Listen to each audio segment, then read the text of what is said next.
We're starting a new series today called Gigantic Jesus.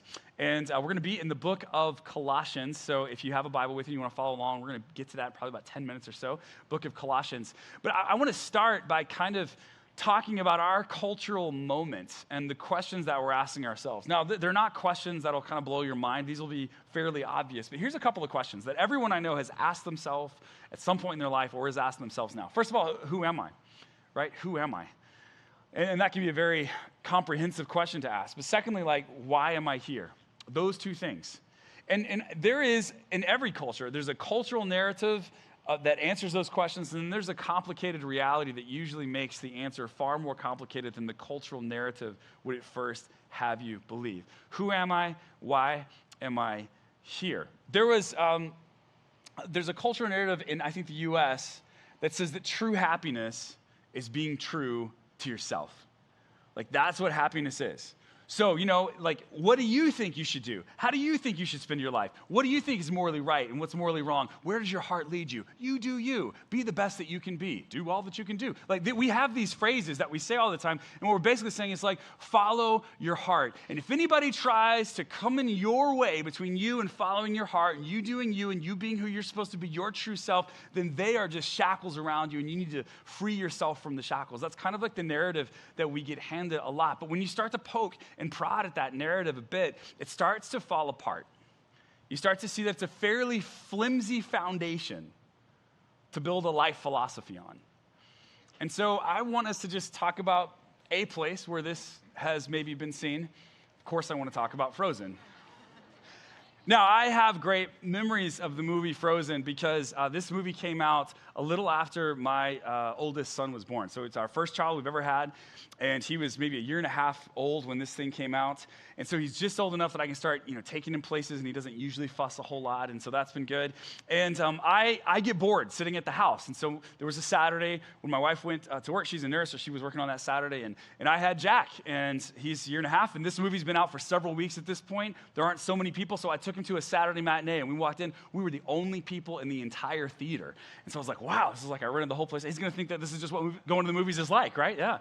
So we sat right in the middle, best seats, far enough back that I didn't think it would terrify him. And I'd gotten this big bucket of popcorn. He'd never had popcorn before. And so I set the bucket between us, and I was like, try it. You want to try it? And so he put one in his mouth, and his eyes got really big. And he's like, it's amazing. And he just kept shoveling popcorn in his mouth. So I was taking videos of him with the popcorn and pictures. And I'm like, I did a good dad thing today. This was good. I'm getting him some experience. I started sending the photos to Emily. Of course, she writes me back an hour later. He's too young to eat popcorn. He could choke on it. What are you doing? It's well, I tried. So, so we're doing that. And then we're about, 40, 50 minutes through the movie. And suddenly, Jack, he craps himself, right? So just completely poops his diaper, and he let it go. And so I'm sitting there next to him, and the smell starts to waft, and I'm like, can we make it through the end of the movie with this? I give that about 45 seconds, and I'm like, I can't do it. So I should have probably taken him to the bathroom. There's a whole changing station in the bathroom, but no one else was in the theater. And so I didn't want to miss the movie. It seemed like he was getting to the good part. And so I just took him over to the aisle, and I laid him on this pad that we had, and I took the diaper, took that off, and I set it next to him, and he's still watching the movie. I'm still watching him. He's eating popcorn while he's watching. It's great. It's going great over here. All right? So as I'm changing him, all to ourselves, one of those guys that works for the theater that occasionally will come in with a flashlight, and just check to make sure everything's okay, comes in with the flashlight, shines it right on us, and we're just and he just goes, okay.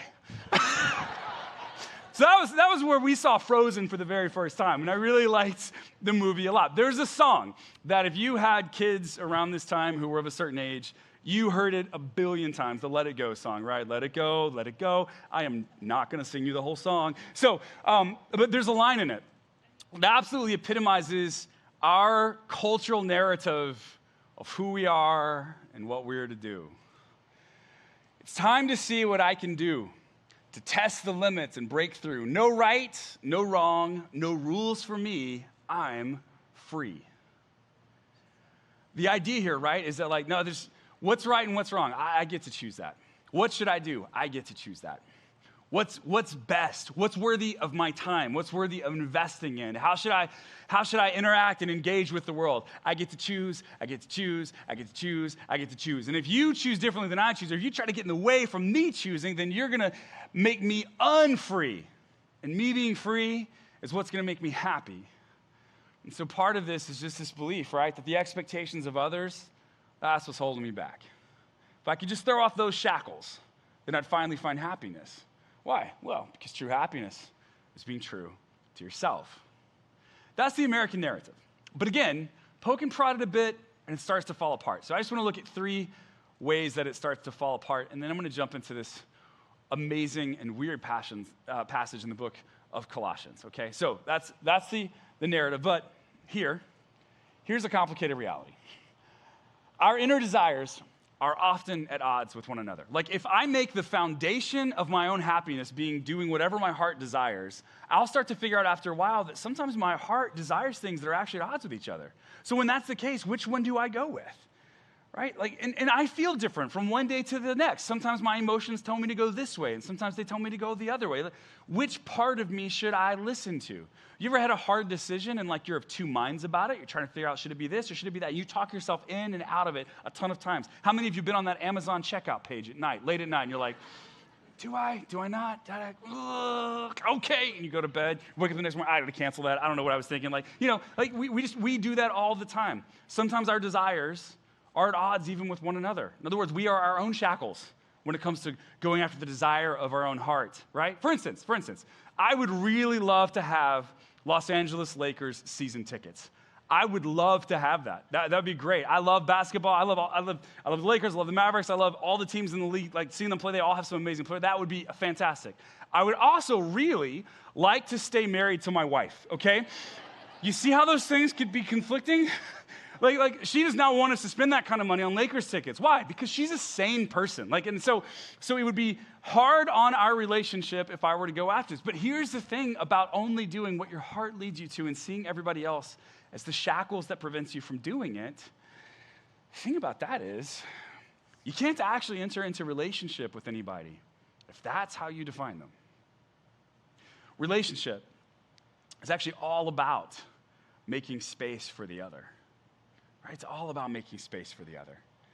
And in fact, the Jews had a phrase called zimzum.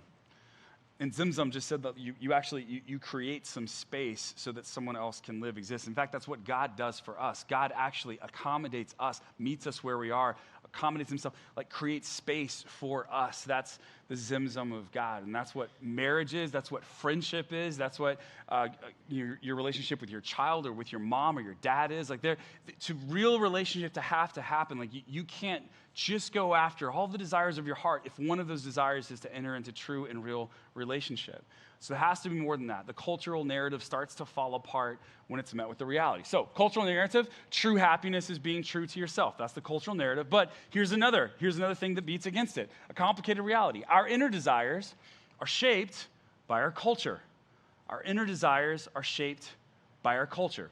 All right, let's suppose, for instance, that we go back several hundred years ago and we see an Anglo-Saxon warrior in the 8th century, okay?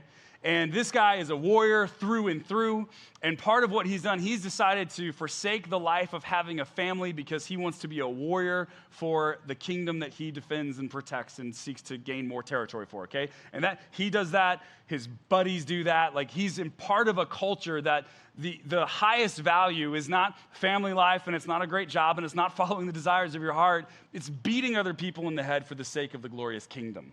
That's their cultural value. So let's say that this guy has 2 impulses. 2 impulses that he is strongly drawn toward. One impulse is to get out his anger by taking it out violently on other people. That's one of his impulses. But one of his impulses is he'd also like to start a family. He would like to have that kind of a life. Well, because of the culture that he's in, he is going to say that the impulse to violently act out on others, that's a good one. I'm going to follow through with that. And the family man impulse, I am not going to follow through with. That's not who I want to be. That's not going to be me. So he's got 2 impulses, but culture actually dictates which one of the impulses he goes with, okay? So he's not just following the desires of his heart. He is allowing culture to dictate which desires he brings up as worthy of running after and which ones he represses. Similarly, today, let's say you have a guy, New York City, with the same two impulses. He has an impulse to work out his anger through violence on other people, and he also has an impulse to start a family. Well, given the culture that he lives in 21st century New York City, his impulse to take out his aggression on other people through violent means is an impulse that he's going to see as not a socially or culturally appropriate impulse to have. In fact, he's going to feel like, I shouldn't do that. He'll go to anger management classes. He'll go see a psychologist. He'll try to work on that actually to make sure that that impulse doesn't see the light of day. Whereas his impulse to pursue a family, that's what his other friends are doing. That's what society tells him will give him the most fulfilling life. So that impulse, he has both. Both of these men have both. But the one that they actually live out is the one that culture says is valuable and good. So just following after the desires of your heart, no one ever actually really does that. You can't really do that because our desires of our heart are so very shaped by the cultural matrix, the cultural grid that we live in. So it starts to fall apart. Okay, so again, cultural narrative, true happiness is being true to yourself, all right? But here's a third and final complicated reality. We actually need the affirmation of others. It's actually not good enough to just be true to yourself. Like if you're true to yourself, but everybody thinks you're like a giant jerk, you're not going to have a good time. Or you're like, well, I'm rubber and you're glue, and whatever you say bounces off me and it sticks to you. Like, I don't care what people think, man. Like, I'm just my own dude. Are you really? Like, there's a few people who have gone their own way and haven't cared at all what other people thought of them, but I'm not sure that those are role models for us. So the reality is, if you want to be a fully functioning human being, you're going to want to have the love and affirmation of other people. And you're not going to be able to find that solely by pursuing the cultural narrative of you doing you, follow after your heart, pursue your dreams, don't let anything stand in the way. Now, one of the reasons that these narratives have such a pull is because there is some truth in them. It's possible, for instance, for you to feel called even by God to do something, and for the people in your life to not understand that or to want something different from you. And you have to work that out and think that through and talk that through. It's possible. That's possible. So obviously there's some resonance with that narrative that just follow the desires of your heart. But if that's your answer to the question of who am I? Who am I? What should I do? If that's your answer to the question, just follow the desires of your heart. That is just a flimsy foundation for a life philosophy. Whereas, in the book of Colossians, it was a letter that the Apostle Paul wrote. He's going to give us a very different way of thinking about the world. Now, you may or may not be a follower of Jesus. You may be a Christian. You may not be. This may be your first time inside of a church or watching a church online. Wherever you are with that, we're just thrilled that you're here or that you're watching. But reality is, we are a church, and we do have some beliefs about God and Jesus, and we're going to share some of those with you. And I just want you to compare some of our beliefs and maybe how they hang together with some of the cultural narratives that we've been handed and see what feels more right or more compelling or more foundational. That's what I encourage you to do. We're in the book of Colossians for this week and the next two, and one of the things we wanted to do was to take the last series we did, which is called How to Read the Bible, where we looked at really what does it look like to dive into a Bible text and get it, and apply it to this book. So before we jump into the text, I'm going to do for you what we encourage you to do in the last series whenever you're reading the Bible, which is to give some context to whatever the text is that you are reading. So a few things that you should know about this book and this author and what that has to do with the two questions that we've posed today.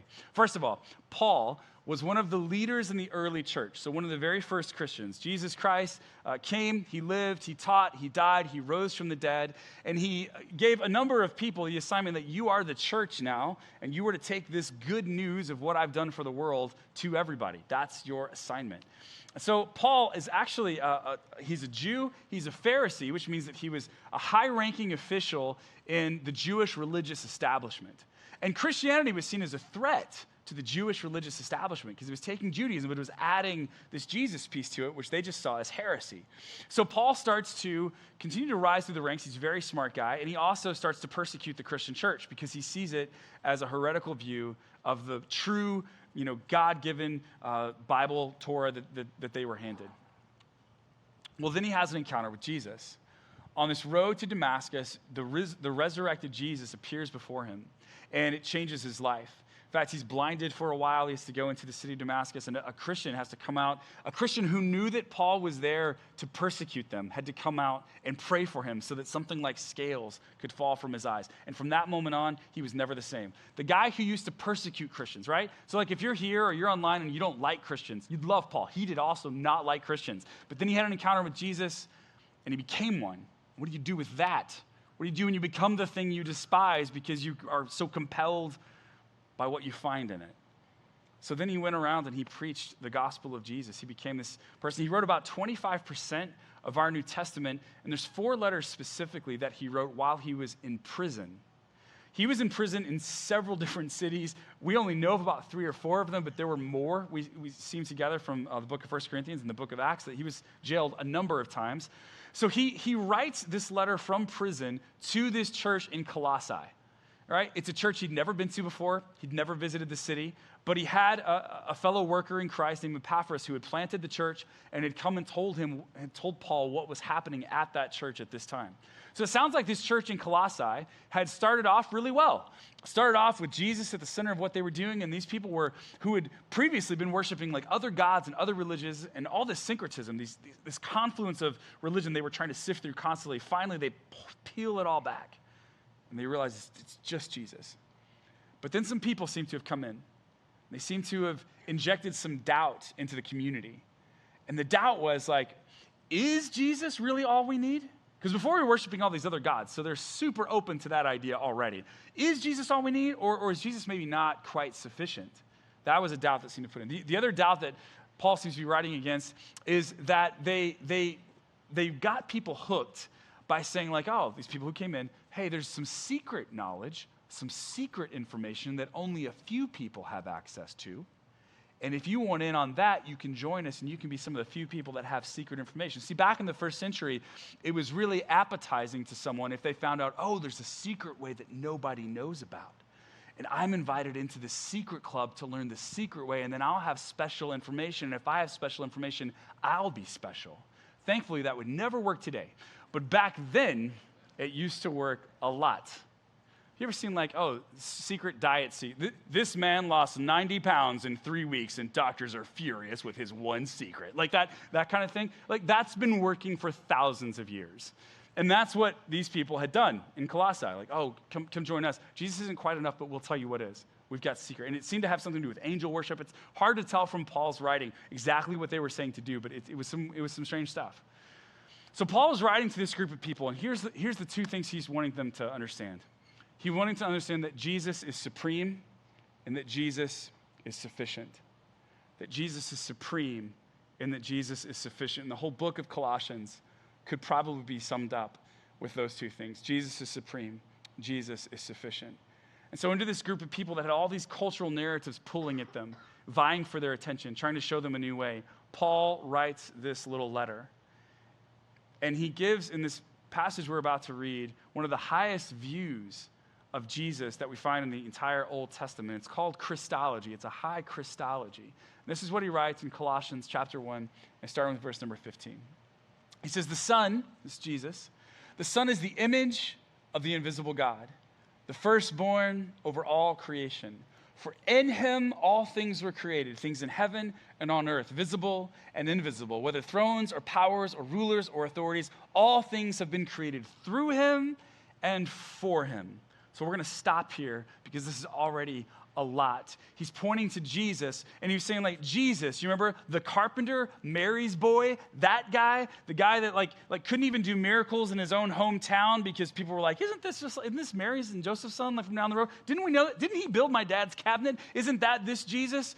And what Paul is trying to say is like, you saw Jesus, the man, but he was fully human and fully God. And before you ever saw him in human form, he was the pre-existent Christ, the exact representation of God. And in him, all things that were made in him and through him and for him. That's Jesus. That's the supremacy of Jesus. That's how gigantic Jesus is. And if you don't understand that that's who Jesus is, he seems to be saying, like, then you're going to think you might need something else. But if you understand that that's who Jesus is, that he always has been, that he always will be, then you don't need to add anything else to Christ. That's who he is. That's who he is. You then, you were created through him, and you were created for him. Which means while the cultural narrative of who am I, what should I do, what am I here for, while the cultural narrative is like, oh, you're someone who should pursue their passions and dreams. That's who you are. You're someone who should follow the desires of your own heart. That's who you are. It's a fairly flimsy foundation. But Paul's answer to those questions is actually you are someone who was created by Jesus. You were the love of the creation. You were created through him. You were created for him. In other words, the question shouldn't actually be, who am I? The question rather should be, whose am I? Right? The question of identity is not who am I, but it's whose am I? And what Paul's trying to say is like, you're not your own. Actually, you've been bought with a price. You were created. You're a son or a daughter of God. That's who you are, your identity. And if you go through your whole life doing damage to other people and hurting other people and making mistake after mistake after mistake, the core of who you are is still a son or a daughter created by an all-loving God who crowns you with glory and invites you back into his kingdom. That's who you are. You may do other things, but that's not who you are. That's what you do. You are a son or daughter of God, created through Jesus, created for Jesus. So it's not just who am I, it's whose am I, right? And you were created by Jesus and for Jesus, which means everything you need to know about your identity and what you are to be, that's answered here in this very first verse, the very first couple of verses. But we're still going to keep reading because I've got 10 minutes left. So, we could call it. But I think there's so much more here to dig into. And a lot of times we seem to whittle Jesus down to make him like human-sized. And while there is a way in which that is absolutely true, he did that on purpose, right? The incarnation is all about God with us, amongst us. God who we could touch and feel and hear and see. Like that was important. But let us not forget the pre-existent Christ, the exact image and representation of God. Paul goes on to say, why that matters. He is before all things, and in him all things hold together. In other words, he created it, he sustains it. And he is the head of the body, the church. So he's going to take this big cosmic idea of who Jesus is, and he's going to bring it down to the church. And not Inland Hills Church, and not the church in Colossae where he wrote this letter, but like the whole church. Jesus is the head, the source of the church. He's the head over all of it. He's the beginning and the firstborn from among the dead. What does that mean? Well, no one had ever been resurrected in their glorified body before Jesus. He's the very first person that ever had that happen. In Genesis, there's a story about Enoch, a guy who lived for a certain amount of time, and then he didn't actually die. He just went to be with the Lord. Whatever that means, scholars have no idea, so I'm not going to pretend like I do. So he just up and disappears at some point. And then, there are people who had not died. There are other people who rose from the dead. Jesus rose Lazarus from the dead, but Lazarus was going to have to die again before he would be resurrected in his glorified body. Jesus is the first one. He's the firstborn from among the dead to be resurrected in his glorified body. And after Jesus is resurrected from the dead, he walks with the disciples. He teaches them. He cooks fish for them on the beach. He is interacting with material. It's not some weird ghost-like presence. There's something different and something new, but there's also something earthy and materialistic. The material is being redeemed instead of given up on. And Jesus is the firstborn of that. But what this passage implies is that there will be many, many more. Jesus is the creator of all, the sustainer of all. You were created through him, and you were created for him. And he's the example of what the perfect human would be. And he's the firstborn from among the dead, so that in everything he might have the supremacy. And when that's who Jesus is, you don't need anything else. For God was pleased to have all of his fullness dwell in him and through him to reconcile to himself all things, whether things on earth or things in heaven, by making peace through his blood shed on the cross. Just a couple minutes on this, man. So these people who he's writing to, you got to understand, they had all these ideas of what God was like because they'd worshiped all these different gods in the Roman Empire. And so the Romans had taken the Greek gods, because Romans had kind of like crap gods. And so they like took their terrible gods and like, oh, the Greeks, those are some good gods right there. And so they kind of like took their gods, which were kind of like the mythology wasn't really well formed, and they took some Greek mythology and they're better now. And so then they would build these giant temples to these gods and to the emperor, and you were supposed to worship, and you were supposed to say, right, Caesar is Lord. So if you said Jesus is Lord, you went to prison, as Paul found out repeatedly. And so they're dealing with all of these other gods, and they're like, which one do I choose? Where do I go with this? How do I do this? Like, what are the gods actually like? And in their minds, the gods are capricious, and the gods are uncaring, and the gods don't think much of humans. And the best you can hope for is that you appease them a little bit and get them on your side. Then God reveals himself in Jesus, not as the God who comes to overpower people and conquer them with violence, but as a God who lays his life down and chooses to suffer so that his creation might be redeemed, restored, reconciled, and renewed. That's the fullness of God dwelling in Christ. That was a radical idea in the first century, that God would suffer, could suffer, chose to suffer for us. It was a radical concept that was so radical that most of the population couldn't deal with it for decades. But it ended up shaping modern civilization over the next couple thousand years. Through him to reconcile to himself all things, he reconciles us through the shedding of his blood. Why, by the way, the shedding of the blood? Very quickly, I just want to say, like, when we chose as human beings to walk away from God, we essentially unplugged ourselves from our life source. Like the creator, the author, the sustainer of who we are, and we're going to walk away from that. Well, that's a pathway that, of course, leads to death. There cannot be life without the sustainer and creator of life. So when we unplug ourselves from our life source, we start to hurtle towards death on our own volition. It's our choice to do that. So what Jesus has to do is come and defeat the death, overcome the death, overcome the penalty that we were choosing to run toward. And so on that cross, he takes all of that death inside of himself. He dies the death that we were hurtling towards so that we don't have to. That makes it possible for us to reconnect with God. Once you were alienated from God and you were enemies in your minds because of your evil behavior, right? It's not that God sent us away. It's not that God couldn't stand us. It's not that God wanted us to be enemies. We chose that. That's who we were. But now, by the way, there ever been a better set of words? Paul uses this all the time, the phrase, but now. There ever been a better set of words than that sometimes, right? You ever heard someone tell a story of a life change that they went through, and there's always like here's what was happening, right? Like we were in debt up to our eyeballs. Every month we didn't know how we were going to make the payment. But now we've been out of debt for 3 years and we're going on a cruise, right? Like but now. It's like we were changing diapers for years and years and just, throwing them on the floor. Just the whole place stank. But now we have a diaper genie and life is so much better, like, right? So if that's anyway, so the but now can be really, really amazing. Can be really amazing. Our marriage was struggling for so long, and then we got connected with someone who helped us work out our issues, and it turned out we all were bringing to the table these messed up pictures of what a family should be from our childhood. We were heading in the wrong direction, but now we've worked it out, and things are better. Not perfect, better.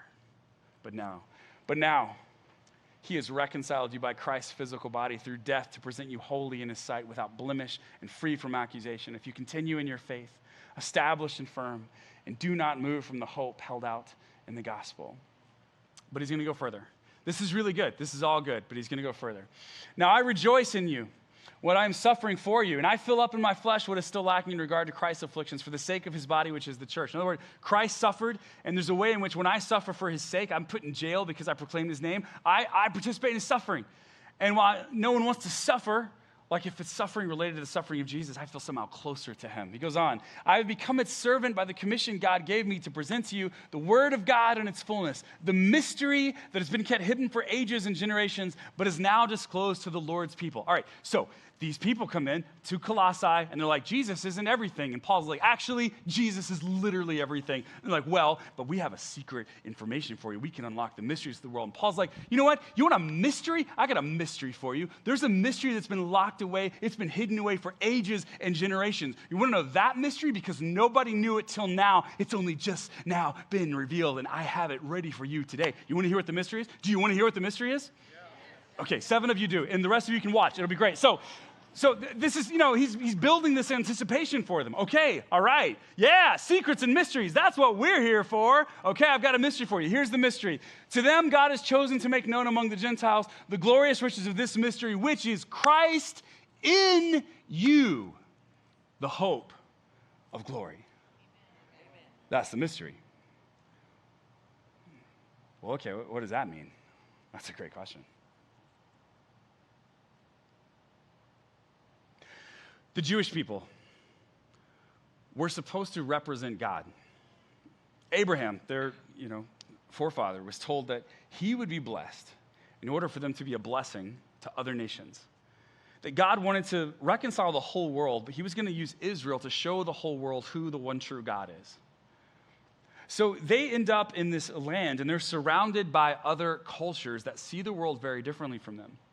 And so they have this information, the one true God. They know how they're supposed to live, and they know how they're supposed to bless others, but they're surrounded by cultures that live differently. They worship other gods. They do other sacrifices. They have other dietary restrictions. Like, they're just very, very different. And what Israel is supposed to do, which is be a blessing in the midst of all that, instead, they get pulled into all the other stuff.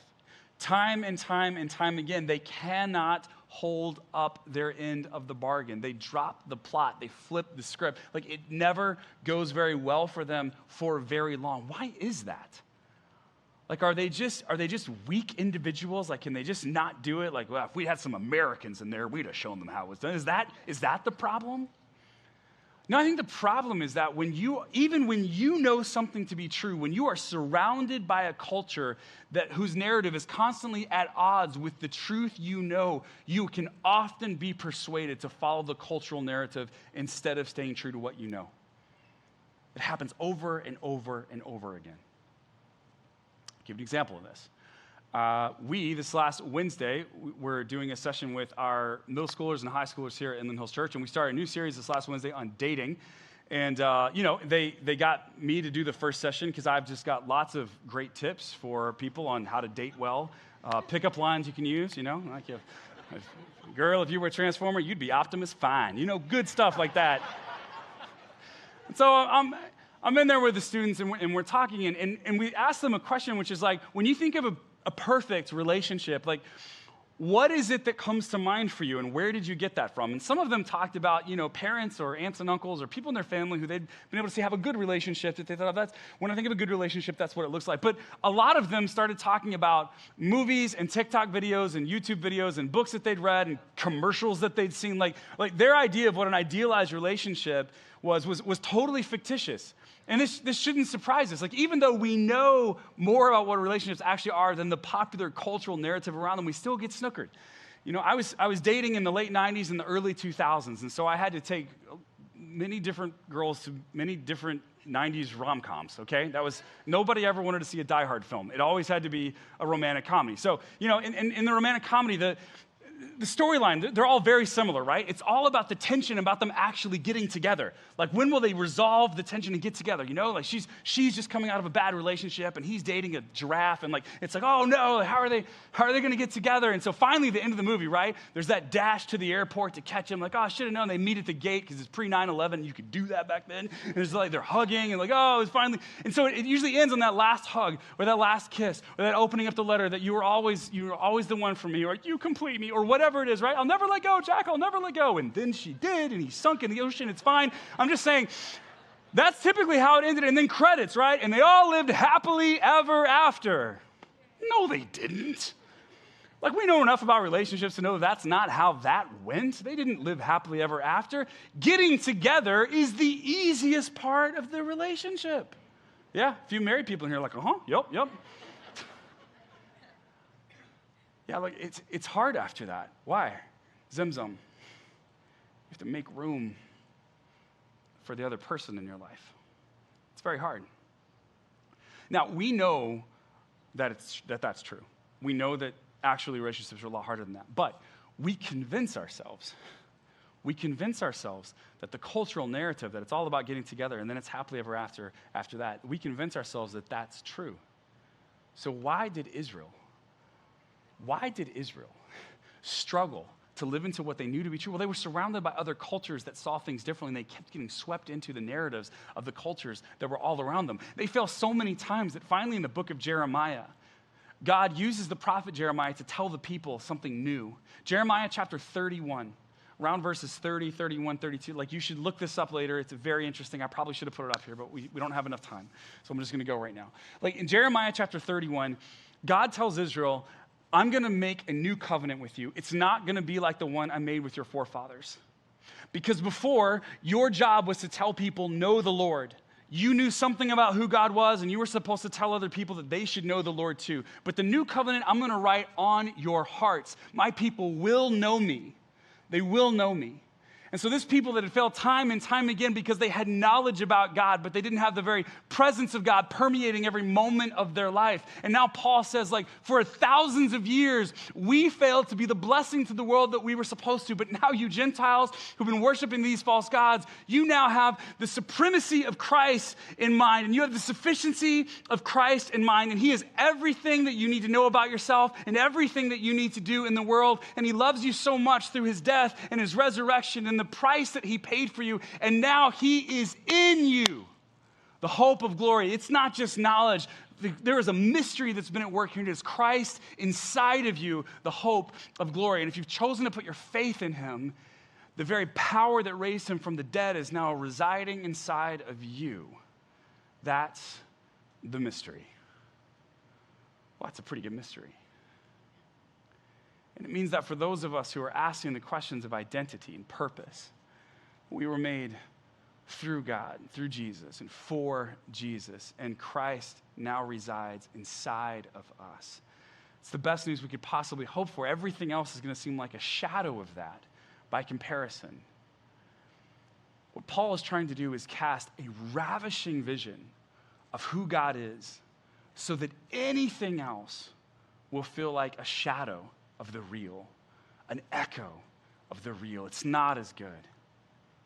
When I was at a church in Marshall, Texas a number of years ago, we'd have like youth lock-ins and stuff. We'd have students. I was a youth pastor at the time, and church was always in a little bit of a financial struggle, but they made up for it by not paying me anything. So, so when we'd have lock-ins, we would try to get like, pizza and snacks. So we always bought Little Caesars pizza, because cardboard does taste better with the cheese on top. And then we bought soda, but we tried to buy the cheapest soda we could, right? So I don't know how many of you have enjoyed a Sam's Cola. Yeah, I see a lot of heads shaking out there. So yeah, so we would buy Sam's Cola because it was less expensive. Sometimes they would pay you to take it, actually, and we really appreciated that. So we'd have it, and so they would be playing basketball or dodgeball or tag or something like that. And we'd set up the refreshments. Hey, everybody, come get it. And I would see them run to the table all excited for like cookies and soda, and they would get there, and I would see their faces fall like, oh, it's Sam's Cola, right? That's not as good. Yeah, I know, it's not as good. Paul's trying to say Jesus is so supreme and so sufficient that anything else is like Sam's Choice. It's just not as good. It's a shadow of the real. It's an echo of the real. So, I don't know what your specific story is today. Some of you have been at this church for a long time or in church for a long time. Some of you are checking things out, and I'm thankful for that. But if the cultural narrative doesn't feel like it's working for you because you're feeling some of the flimsiness that we pointed to today, I'd love to invite you to consider the possibility that maybe what you're missing out on is that you were created through someone and for someone, and that someone can be alive in your heart, working in your life, sustaining what you do, and that perhaps missing out on that would be the biggest thing you could ever miss out on in this life. So if you've been thinking about following Jesus, then you have a next step. Maybe you haven't done it yet, you haven't started that journey, and it is a journey. This is not a one-time thing, but we would love for you to consider it. And your next step, if you want to follow after Jesus, is to get baptized. People heard the gospel of Jesus Christ in the New Testament. They heard about this Jesus that creates and sustains all things, and then they chose to put their faith in him and to follow after him, and they got into the baptismal water, and in some amazing way actually participated in his death and resurrection by going under the water and coming out of the water, a new person. because now Jesus, this mystery, is within them. So if you're interested in baptism, when we're done here, we're just going to have a real short meeting right over here. And you can just meet us over here, and we'll just tell you what it is. You're not committing to it by showing up. We'll just talk to you a little bit more about what it is and give you some information, give you an opportunity coming up in a few weeks to be a part of that. If you're online and you're interested in being baptized, let us know in the chat. We got pastors standing by. Be happy to give you more information and let you know another time. We're going to do this next week as well for those who want to. We had a number of people this morning already choose to do that.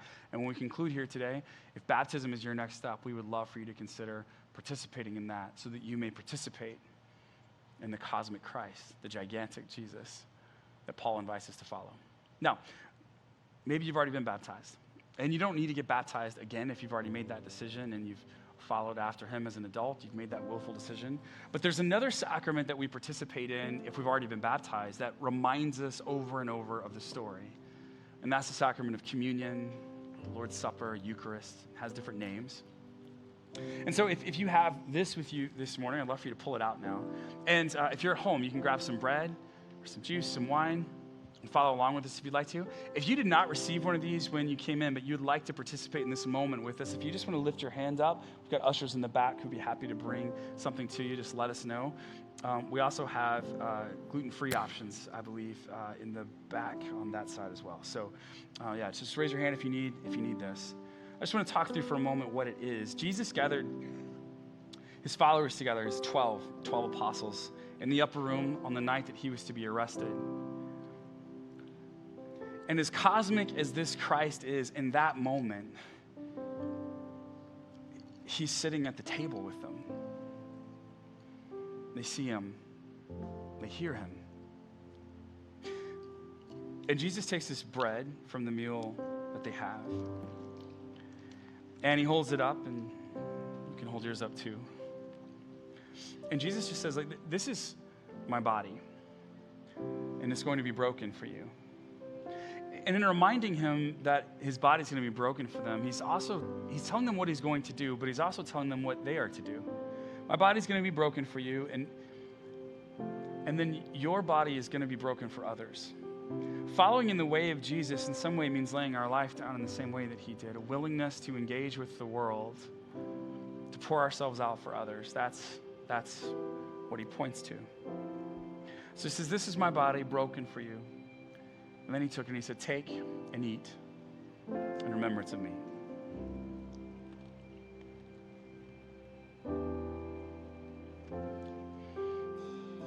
In the same way, he took the wine. And he said, this is the blood of my new covenant, shed for the remission of sin. Like he was going to pour this out that we may not have to die the death we were hurtling toward.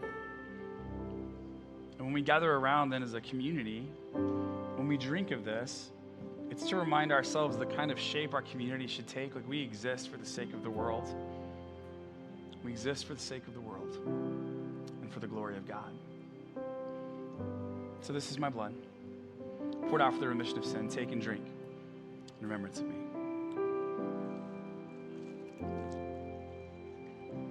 Father, I thank you so much for this moment of sacrament, for this moment of communion with you and with one another.